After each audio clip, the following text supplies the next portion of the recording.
So here we have the Subaru Forrester E-Boxer on a 69 plate. I'm going to start off firstly by showing you around the outside of the car, and then we'll hop in and run through some controls on the inside of it. From the outside, you can see it's a 5-door car with alloy wheels and tinted windows. We're going to start off inside the boot area of the vehicle. First, the tailgate on this car will open electronically, as you can see. As we approach the back of the car, you'll also see we have reversing sensors. Plenty of boot space as well, which can be increased, should you wish to, by folding down either or both of those rear seats, which is done with the buttons just here, and, of course, on the other side here.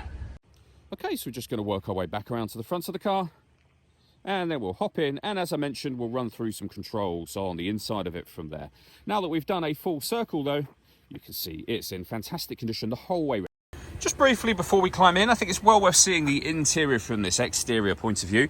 As you can see, there's plenty to run through on the dashboard, so let's hop in and we'll do that right now. Okay, now that we're inside the car, we're going to start with the dials. On the left-hand side, we have the rev counter. We have the speedometer on the right-hand side. In the centre at the bottom, you can see the total miles for the car. They are 24,687. We have the fuel gauge beneath that. Also in that section, it will show you what gear this car is in. It's an automatic. We, of course, are in park at the moment. We have a trip computer section at the top there. And if we back out to the steering wheel, firstly, we have stereo and phone controls. The buttons just here will change the information that's displayed in this central section that we were just in. For example, you can have a digital readout for the speedometer. On the right-hand side, we have cruise control and speed limiter. We've also got a heated steering wheel that you can turn on and off from there as well. Over into the center, we have the main screen and the screen directly above it.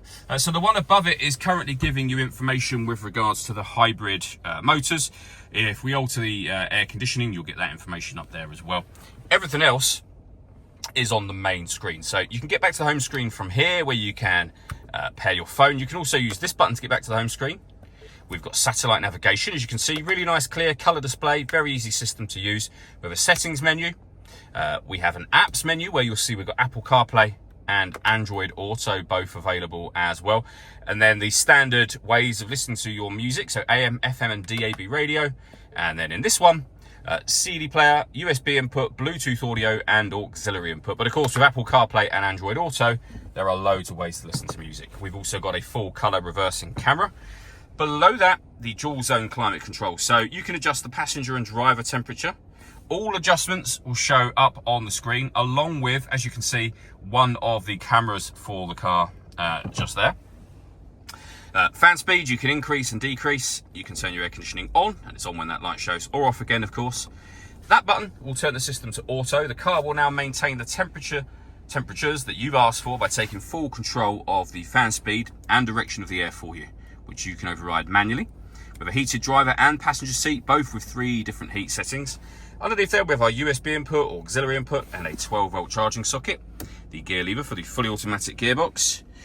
We can change the camera view. So if I press this button up here, you'll see you can turn that camera on and off.